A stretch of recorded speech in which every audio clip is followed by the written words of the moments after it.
They came in ships, like nothing the villagers of Svolgar had seen before. Long and trim, inscribed with the tales of glorious battle and cunning victory, gliding over the waves like the drakes and serpents carved into their prows. They were nothing like the meager fishing boats which provided the sole source of food for the village now that they could no longer go into the forest. Neither were the men and women aboard these ships shrunken, bent by hunger and fear as the people of Svolgar were. Even the graybeard who accompanied them, the one with the raven on his shoulder, didn't seem to lean too heavily on his walking stick. They wore hoods and scarves, fish skin, jerkins, armor, though nothing that would drag them to the bottom of the sea if they were to fall into the water. Their bodies were tattooed with navigational maps. There could be no mistaking them. Omen seekers. The Herser invited them into the long hall, where he had put together as well a meal as they could offer the travelers. Such was tradition in Kaldheim. You never knew when the stranger at your door was one of the gods in disguise.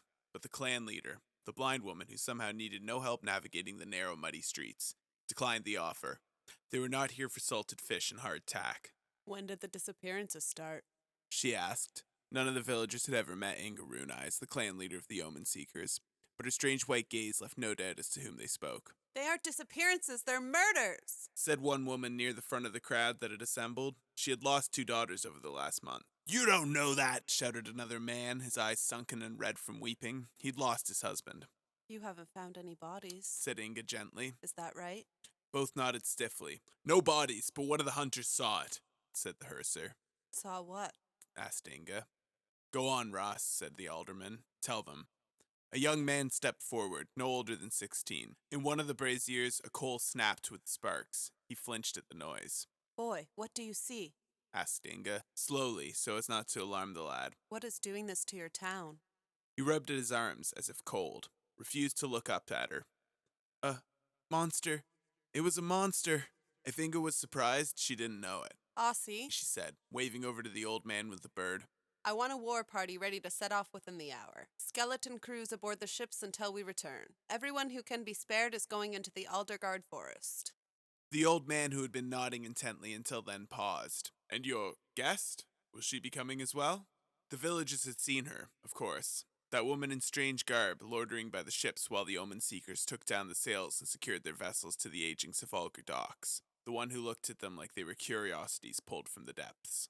Kaya? Said Runeyes. All this was her idea in the first place. Yeah, fine. It had been her idea. Journey into the wilderness, slay the terrible beast that's been eating up the townsfolk. It seemed like the kind of thing heroes did, and she supposed she was a hero now. It didn't hurt that she was getting paid for it, though she certainly wished she knew who was paying her.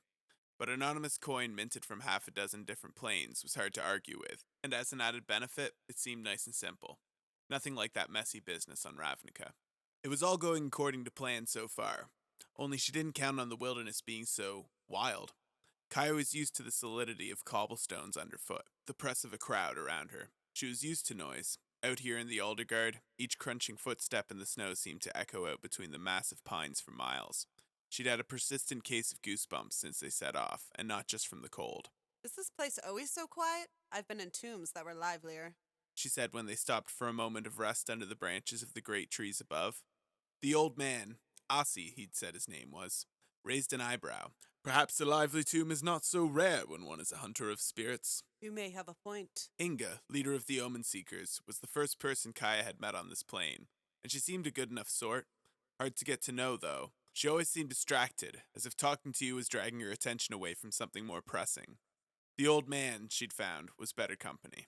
The Aldergard is an old and strange place. The Omen Seekers are legendary explorers, but even they seldom travel this far into the forest. Too far from the sea, from their ships. Inga Runeyes has sight beyond most mortals. She has knowledge of every location to which her clan members have gone. Even she knows little of this place, though. Strange? Old? I get all that. Still would have expected to see some animals. A squirrel at least. You have those here, don't you? Oh, yes. In fact, Toski, the messenger of the gods, is a great cousin to the common squirrel. There are many stories about him scampering about the branches of the world tree, delivering news across the many realms of Kaldheim. He had that voice Kaya associated with dodgering grandfathers, but she had to remind herself that these stories probably weren't far off from the truth.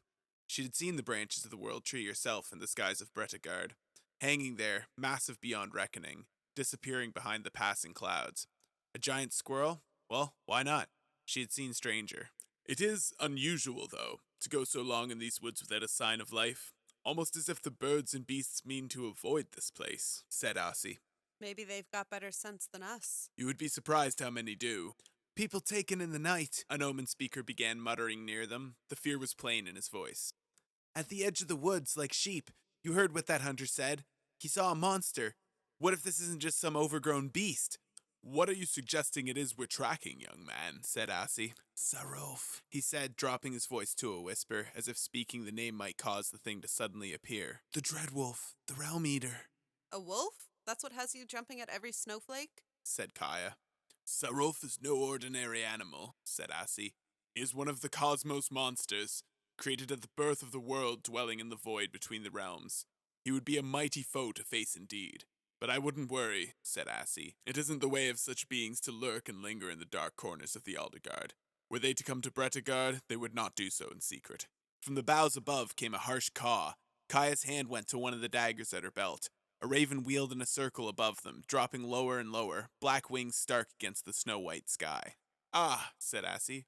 Haka's back. It landed on his arm, then hopped to his shoulder, where it seemed to lean close to his ear. Kaya heard nothing, only saw the bird's beak opening and closing, the old man cocking his head thoughtfully. Well, he said, my friend may have found us a lead. It looked, to Kaya, exactly like the sort of place to find a monster. Ahead of their party, the mouth of the cave yawned wide and dark. What faint light made its way through the cloud cover and forest canopy didn't reach beyond the first few steps. In front of the cave, the snow was marred by a long streak of blood and dirt. Something had been dragged inside. Quietly, hands on their weapons, the omen speakers whispered little prayers to their gods. Kaya couldn't say she blamed them. To be honest, she wished she had a few gods to pray to just then. Monster hunting? Whose bright idea had that been anyway? Oh right, she thought. Mine. Are you ready, Kaya? Asked Inga. She had no weapon of her own, only a lantern, lit with a flickering blue flame. Funny that she was the one carrying their light source. You've traveled long and far to get here. Yeah? Well, guess we'd better get on with it, she said, with much more confidence than she really felt. Kaya stepped inside. It was warmer in the cave. That was something, at least. Kaya could let the heavy furs she'd been wrapped in all this time slip a little looser. Together, she and the omen seekers crept forward, each scuff of boots on stone or steel on leather seeming to reverberate past them into the depths. Soon, even the weak light of the surface was gone, and the azure beam of Inga's lantern was all they had left to part the darkness. As it swept over one portion of the cave wall, something glittered. Wait, said Kaya. Bring that light back. In the lantern beam, Kaya was sure of it. Veins of some kind of metal ran along the wall and ceiling of the cave. It didn't resemble any mineral she'd ever seen, though. In places, it seemed to work into webbed, root-like fractals, forming a broad latticework over the stone. Was there ever a mine here? She asked. No. Murmured Inga. This place should be barren rock. Well, it's pretty obviously not. Not anymore. Next to her, one of the omen seekers reached out to touch the wall. Kaya caught his wrist. I wouldn't touch that. He pulled back his hand. Why not? Call it a hunch. Wordlessly, they kept moving. Hard to say how long they spent shuffling forward, the dark on all sides seeming to press the breath out of them. It felt like a long, long time. Hours, not minutes. So that when the passage finally opened up into a wide chamber, the earth and ceiling disappearing above them into darkness, it would have felt like relief. Would have, if not for what they saw at the center of the cave chamber. At first, Kaya thought the hulking figure hunched over the carcass of a dire bear was simply eating. The wet, choking noises, the sound of meat tearing from bone, all supported this theory. But when Inga's lantern beam swept over the creature and it turned to face them, Kaya could see that it wasn't quite right. The monster's arms were embedded in the bear's side, somehow fused with its flesh.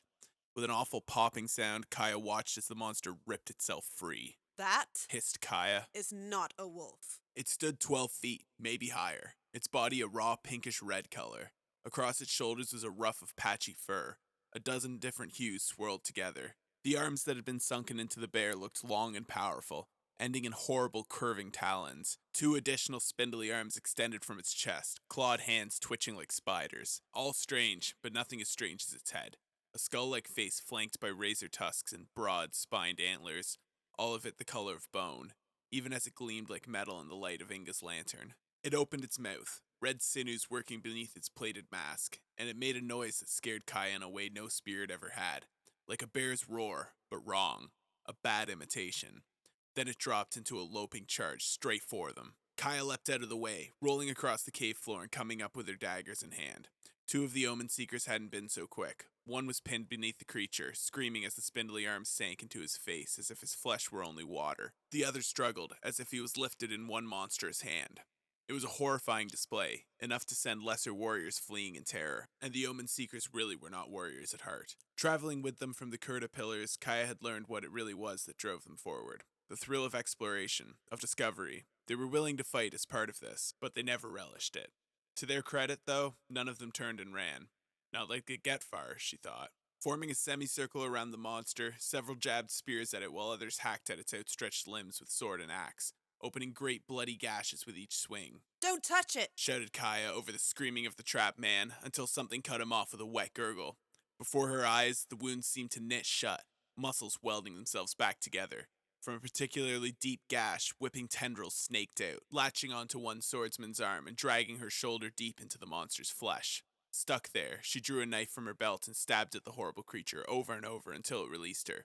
She fell to the ground, clutching her arm and screaming in pain. It's not enough to cut the meat, thought Kaya, willing energy into her knives. She had to cut deeper. The creature pounced again, its wounds already sealed. For all its muscle and bulk, it moved with terrifying speed. Before another blow could land, though, its talons slowed, then stopped cold a foot from a flinching axeman. There was a blue aura surrounding its arm, Kaya realized, and it seemed to be growing denser before her eyes, hardening into a translucent kind of crystal. Kaya followed the light back to its source, Inga's lantern. As the creature dragged and strained against the stasis spell, Inga's face twisted with effort. Not bad, thought Kaya. Now is her chance. Kaya lunged forward, her dagger vibrating with magic, and swiped straight through the monster's trapped arm, lopping it off at the shoulder. Flesh, bone, spirit. If it could be severed, she had severed it.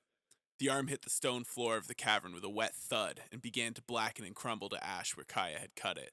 The creature roared again, that bear sound mingling with something underneath, a noise like a grinding of metal. As it twisted in pain, the dead Omen Seeker, still melded to its smaller front claws, flopped about, limp as a fish. With a motion sickeningly like an embrace, the monster pressed the limp man into its body. He disappeared into the raw pink flesh, slowly absorbed. Then, from the stump where its arm had once been, another began to grow. It happened with remarkable speed, the muscles tying themselves together, the talons hardening from a juvenile translucence to a hard black edge in the few seconds she was held transfixed by the horrid spectacle. Finished, it flexed one complete hand, something quietly popping into place, before turning those empty eye sockets towards her.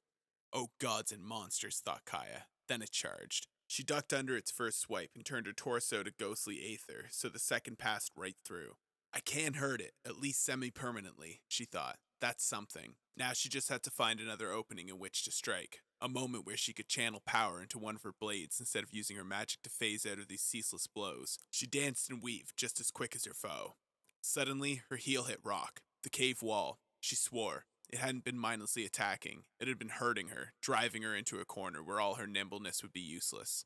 The monster drew back one terrible claw, just as another prism of blue light sealed around it, trapping the blow mid-air. Inga, from the regrouping Omen Seekers, worked that lantern light into another spell of holding. Nice one, Rune Eyes. Another prism locked the other talon in place. She was holding it, if only for a moment. Then, the monster did something that surprised her. It tore its own arm off, leaving the trapped hand floating in the air, and swung at Kaya with the stump, the muscles twitching and reaching for her. Don't touch it, she thought. Only one way to go, then. Kaya fell back onto the cave wall, the cold shock of phasing ripping through her entire body. It was only for a moment, but what a long moment it seemed. Her heart stopped. Everything that made her alive, that made her Kaya, gone gray and faded. Then she was tumbling back onto the cave floor, a few feet from the monster's left. She saw it pivot, those heavy simian legs propelling it towards her, and Kaya fought to restart her lungs. Get up, get up. Enough! Bellowed a voice echoing off the walls of the cave. To Kaya's surprise and relief, the creature actually slowed, its attention pulled towards the sound for a moment. That was enough. She jammed all the arcane power she could muster into her blade and lunged, cutting low, right through one of the monster's legs. That voice, she thought, tucking into a roll on the other side of the howling creature, coming up into a fighting stance. It sounded familiar, and yet, it was only then that she noticed the pavonine, shifting radiance that now filled the cave. She looked back at the Omen Seekers and saw Assi. No, not Assi. Not exactly. His hood was thrown back, and from his eyes spilled that strange light illuminating the cavern walls, a shifting pattern of greens and blues and purples. Not just a charming old man then, or not just that. Never have I seen such filth dare to desecrate these realms. Even the demons of Immerstrom are not so foul. Unclear, thought Kaya, how much of that was going to get through the monstrosity before them. Its leg gone, crumbling to ash, it had balanced itself on its 3 remaining limbs while the smaller hands stayed folded up near its chest. Hunched over, it looked even more bestial than before. Kaya was no master hunter, but even she knew that an animal was always at its most dangerous when wounded. The monster threw itself toward her yet again, but Kaya was ready this time. It was slowing down now. She could get it on the next pass. One clean swipe through the neck should do it. Suddenly, the monster crashed into nothing. It stumbled back, then hurled its weight forward again. There was a deep thrum and the air ripped where it made contact. A magical barrier, realized Kaya, and a damn strong one at that. Even she would have had trouble phasing through that. She turned. Behind her, Assy had his arm outstretched, that coruscating energy rippling around his hand. The monster looked between her and Assy with something she thought she recognized as uncertainty. Then, with one more grinding roar, it turned to flee. Wait! Shouted Kaya. Stop it! But it was too late. Loping forward with that strange 3-legged gait, the monster ran straight for a section of the cave wall where all the fungal metal seemed to be spreading from. Without slowing, it threw its body into the silvery surface. Rather than stopping or collapsing the cave on all their heads, it seemed to sink into the metal, as if it were a thick and viscous liquid. A moment later, it was a bulbous intermingling of flesh and ore, and a moment after that, it was gone. Silence settled over the cave. The Omen Seekers seemed to be shrinking back from the still radiant Assy, shielding their eyes. Even Inga seemed shaken. Those sightless white eyes stayed fixed on her former advisor. Allrund, Whispered Inga. I had heard the sagas, of course, but I never thought. Indeed, Inga Rune Eyes. It suits the gods from time to time to travel in mortal guise, so that we may observe Kaldheim without being observed in turn, said Assy, his voice deep, folded in unnatural echo. And what I have seen concerns me greatly. Across the realms are... You let it get away! Snapped Kaya, pushing her daggers sharply back into their sheaths. Assy, Allrund, whatever, paused at that. Clearly no one had spoken to him in such a manner for many, many years. We had weakened it, Kaya said. I saw it slowing down. Next time it will know we're coming. It will be ready for us. That thing is not as dumb as it looked. So you intend to pursue it further, even after seeing what it's capable of? Said Allrund. Job's not done, and I've already been paid. It wasn't just professional courtesy, though she wasn't about to admit that in front of this whole crowd. That thing was dangerous, and she was starting to suspect, not from around here. But that didn't make sense. Did planeswalkers come in that shade of ugly? The beast has already fled Bretagard. You cannot track it by normal means, said Allrund. It moves between the realms as the cosmos monsters do, though I am certain that horror could not be counted among their number. Okay then, how do I follow it? Said Kaya. You owe me after all, for letting it escape in the first place. That seemed to give the gods some pause. I must consult with my kin. There are too many riddles which need answering. But if you are set on pursuing that creature, the longship of Cosima will aid you in this quest. I will see to it. Kaya heard more than a few gasps from the Omen Seekers. Cosima. She'd featured in just about every prayer they'd made while at sea. You will find it docked in Safalgar upon your return. I trust the Omen Seekers will guide you back. Though from there, you will have to find your own way. The ship is selective about its passengers, but it will keep you safe in your journey between realms. And how exactly am I supposed to know where I'm going? I'm not exactly an experienced sailor, said Kaya. Follow the light of Starnheim, atop the highest branches of the World Tree. It will guide you along whatever path you are meant to walk. Kaya suppressed a sigh at that. Gods and their riddles. Just once she'd like a straightforward answer. I must be off. Allrund waved toward the wall of the cave. The stones seemed to ripple and melt into waves of undulating light. Interweaving knotwork, beautiful and strobing lights in the same color that emanated from Allrund formed the outline of a door. Then the stone vanished, and in its place was nothing.